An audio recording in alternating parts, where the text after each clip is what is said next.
Hello guys! Maglinis na yun. Nag-mop ako guys. Para malinis ang ating sahig. Kaya yun, binabanlawan ko na siya.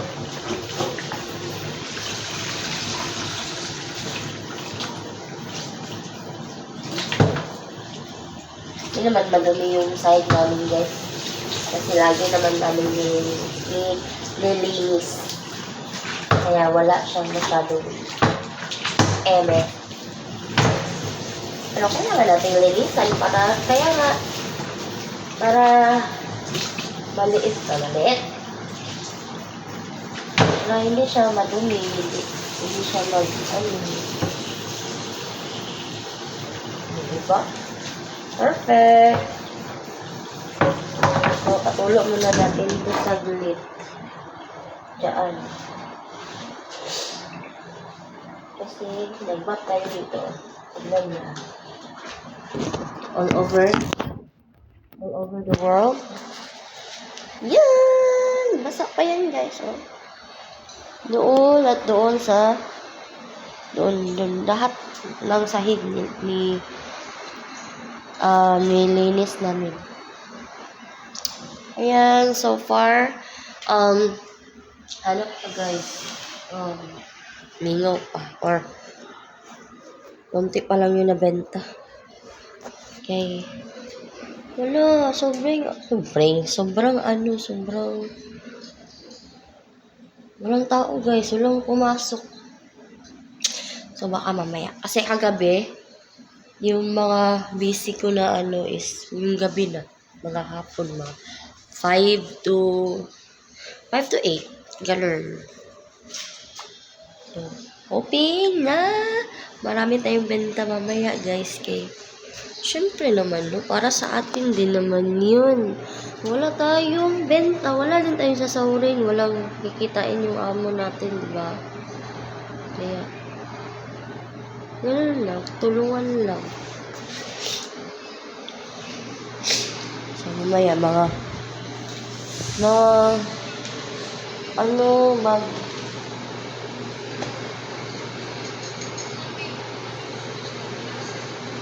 mamaya tayo.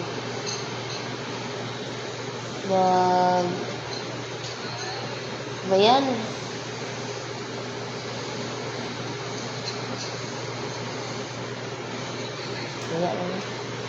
Mamaya, ano ba sinasabi ko? Basa pa dito.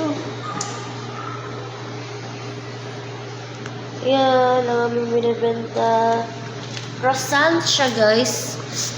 So, special na croissant kasi masarap talaga yan. Marami kami mga customer and regular customer na, guys. Kaya, masarap talaga kasi bumabalik-balik sila eh.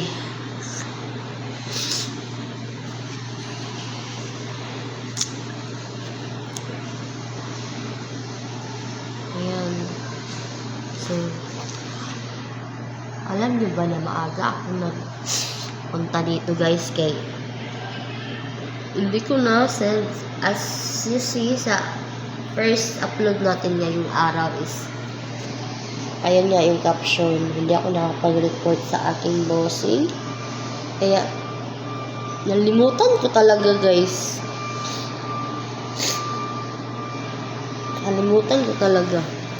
Ito na yung part 2 ng vlog, continuation. Nakalimutan ko talaga guys. Alam nyo, pumunta na ako sa Viber doon sa store phone namin. Ayun, nilagay ko na doon yung mga report ko.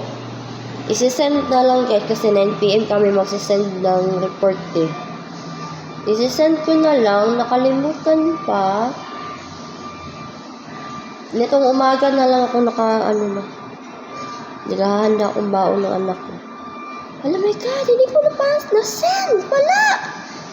Tinignan ko yung Viber, hindi talaga. Hindi ko talaga na-send guys. Kaya, nagsorry lang ako kay ma'am. Inagahan ko nagpunta dito. Tsaka, nagsorry ako kay ma'am. Hindi ko nga nagawa yun. report. Ay, nagawa ko yung report. Hindi ko lang na-send. Ay, naku guys. Nabahan talaga ako guys. Kaya, syempre, bago pa tayo, no? Iniisip ko kasi, lagi ako nang iisip na huwag magkamali. Ayan tuloy, nagkakamali talaga ako. Mukhang hindi. Hindi mo nagaya ko dyan. 7 ata, andito na ako eh. 7, mga 7:10, 7:12, ganun. Ginawa ko na yung trabaho ko, nag-sorry ako kay ma'am, dahil nag-send ng report, nag-arrange ng mga, early ako natapos ng aking mga gawain.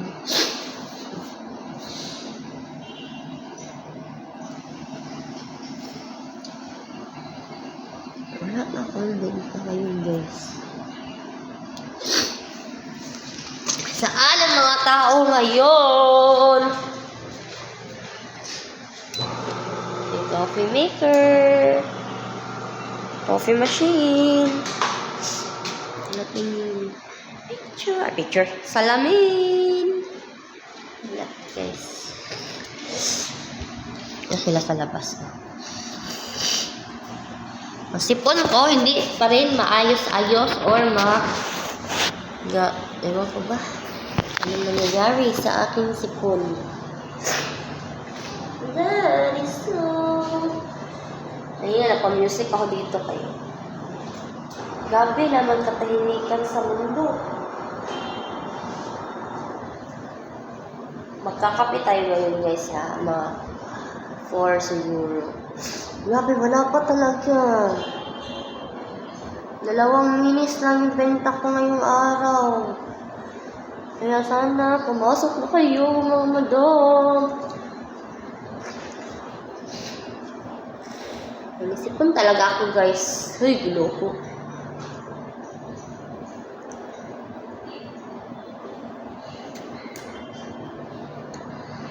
At ayun na. Tas, ano pa sabi nila? Ay, wala na. Yung sa wifi na, sinabi nila. Sorry lang talaga tayo guys pag may nagawa tayong mali, no? Kaya, lalo na kung hindi nyo naman sinasadya, ganun. Sorry lang kayo. Maintindihan naman ng tao yan.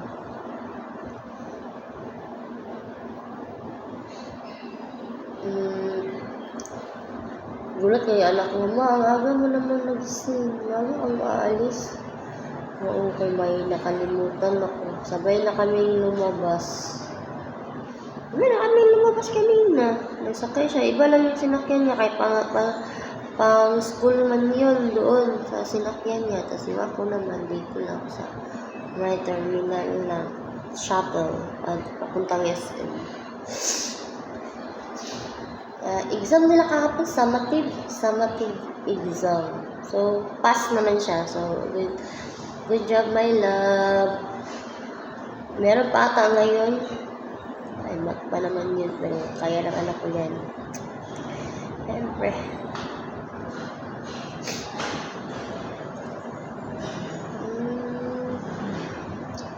Saan kayo mga tao, no?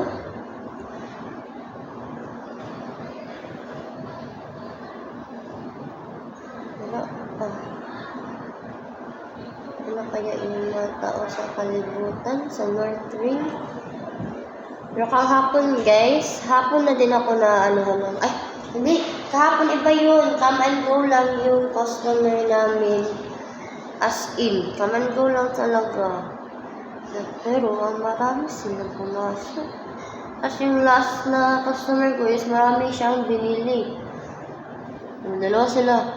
Dalawa yung customer ko na marami yung binili guys. So, blessed pa rin tayo, no? Oh, Lord, dapat marami din ngayon.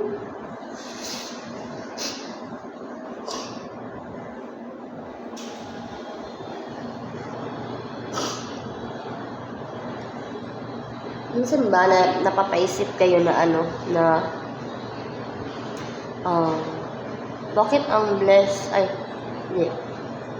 Bakit yung iba mayaman, yung iba poor, no? Pero para sa akin, paisip din ako ng ganyan. Means, lagi guys, lalo na pag wala akong pera. Pero, inisip ko na lang, kung lahat mayaman, wala na magtatrabaho guys. No? Kung lahat mahirap, wala din. Di balance, no?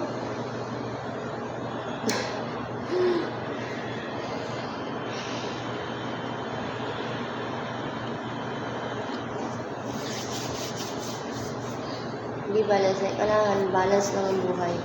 So, gusto mo makaangat or gumaan ang buhay mo, lalo na sa mga bata dyan, mag-aral na kayo ng mabuti guys. Mag-aral kayo mabuti, and then sa mga magulang naman, magtrabaho, ganun lang. Kasi pag graduate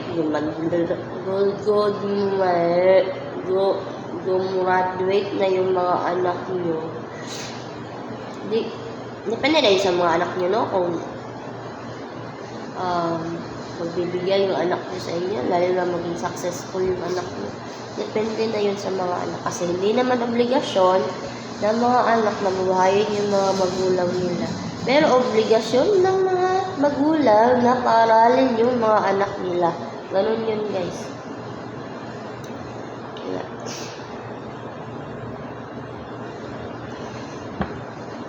Kaya ganun.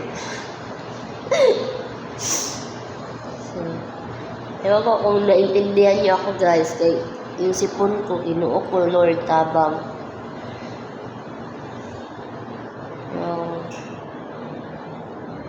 Guys, that's it muna yung video. Kasi, wala na kung maisip tayo sa sakin. Kita na naman tayo later. Bye!